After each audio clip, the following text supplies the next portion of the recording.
after the photo, we break off to lunch. I encourage everybody to check out the booth, see what's in the booth, support the local vendors, and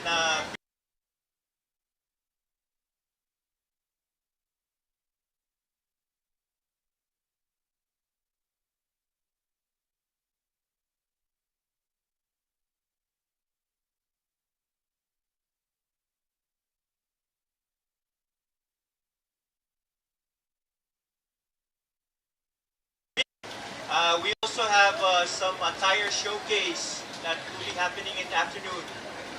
But right now, that's the end of the international community that are here in Pohnpei, in FSM. So a big KAMORALE to all the international communities that are here.